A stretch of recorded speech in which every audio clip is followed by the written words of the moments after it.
Good morning. আমি স্বস্তিকা। সেদিন ছিল লোকনাথ পুজো। অন্যান্য দিন বেলা করে উঠলেও সেদিন আমায় তাড়াতাড়ি উঠতে হয়েছিল, তাই স্নান সেরে রেডি হয়ে নিলাম। স্কার্টটা 2 বছর আগে প্রায় দুর্গাপুজোর সময় নেওয়া, আর ট্যাঙ্ক টপটা মিশো থেকে। ট্যাঙ্ক টপ, লং স্কার্ট আর অক্সিডাইজার জুয়েলারি, আমার মনে হয় এটাই নাও। আচ্ছা, তারপর গেলাম পুজোর জায়গায়। সবকিছু সাজিয়ে সিংহাসন গুছিয়ে গোপাল স্নান করালাম। গোপাল স্নান, শিবের মাথায় জল ঢেলে সাজালাম বাটা। না, পুরো জোগাড়টা আমার একার দ্বারা করা সম্ভব ছিল না, সাথে মাও ছিল। মা হাতে হাতে সব ফল কেটে দিল, তারপর তো আমি সাজালাম আর গুছালাম জাস্ট শুধু। এই যে মা এদিকে আবার চন্দনও ঘষে দিচ্ছিল। আচ্ছা, মা যতক্ষণে চন্দন ঘষছে আমি ততক্ষণে সিংহাসনটা দেখিয়ে নিই।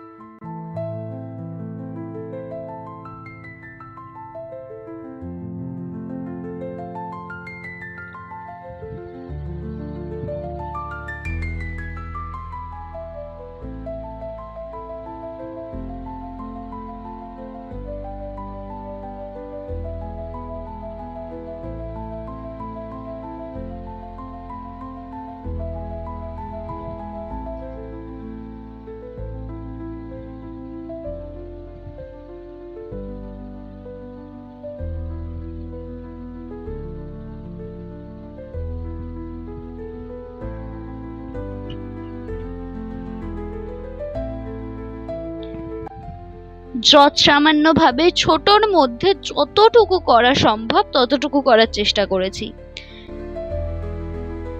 আর এটা লোকনাথ বাবার বসার জায়গাটা।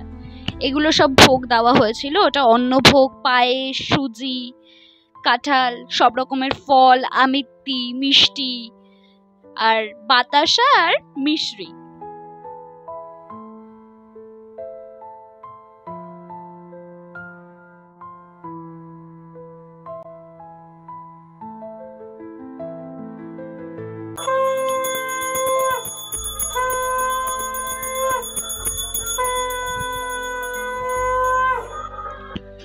সবকিছু দেখাতে দেখাতে পুজোটা শুরুও করে ফেললাম। পুজো শেষের পর মা সবার জন্য প্রসাদ সাজিয়ে দিল, আর আমার দায়িত্ব পড়লো সেই প্রসাদ সবার বাড়িতে বাড়িতে গিয়ে দিয়ে আসা। নিজের পুজো করার দরুন প্রসাদ না খেয়ে উপোস ভাঙতে আমিও পারবো না, তাই আমিও বসে পড়লাম প্রসাদ নিয়ে।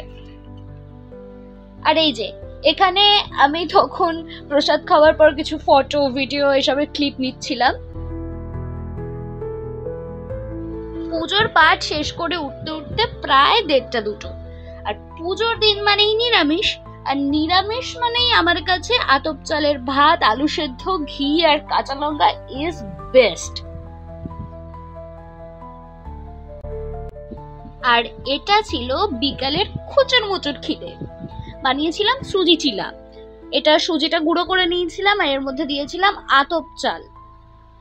আতপ চাল সুজির সাথে আবার গুঁড়ো করে নিয়েছিলাম। নিয়ে আতপ চালের সুজির গুঁড়োটা একটা পাত্রে ট্রান্সফার করে তার মধ্যে দিয়েছিলাম টক দই 2 চামচ মতন, যার যেরকম পরিমাণ হবে সে সেরকম দিতে পারে।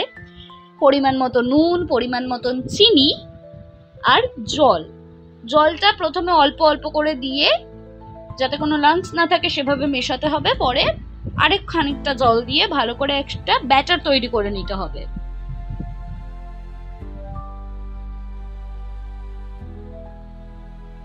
বেশি মোটাও না, বেশি পাতলাও না। তারপর কড়াইতে তেল ব্রাশ করে তেল গরম হলে কড়াইতে সেই ব্যাটার দিয়ে দিতে হবে। দিয়ে কড়াই কিছুক্ষণ ঢাকা চাপা দিয়ে হতে দিতে হবে।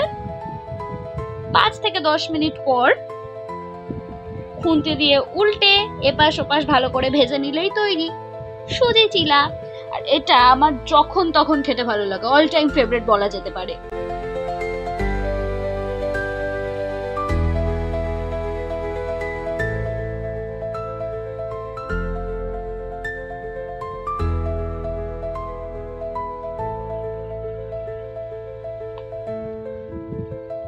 আর কার্টুন দেখতে দেখতে খাওয়ার অভ্যেস আমার যাবে না।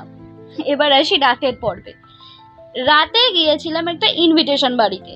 সারাদিনের অত পুজোর কাজের পরে মেকআপ করার একদম ইচ্ছা ছিল না, তাই চললাম ওভাবেই। আর ও হচ্ছে মা। ছোটখাটো যে কোনো ব্যাপারে আমার সব সময়ের সঙ্গী।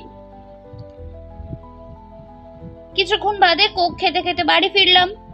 ফিরতে ফিরতে রাস্তায় ভোগ প্রসাদ দিচ্ছিল, সেটাও নিলাম। দিয়েছিল খিচুড়ি। বাড়ি ফিরে দুজনে একসাথে সেটুকুই খেলাম। এই না, তারপরেই আবার এটা খাইনি। ওই যে বললাম ইনভিটেশন, এটা ওখানেরই। মাঝে অনেক আড্ডা, অনেক গল্প, কয়েক ঘন্টা পরের ক্লিপ ওটা। ইনভিটেশনটা ছিল ঋতু দিদিদের বাড়িতে, এটা ওদের বাড়ির পুজো। ব্যাস, এভাবেই সেই দিনটা কেটেছিল। আশা করছি ভিডিওটা সবার খুব ভালো লাগবে।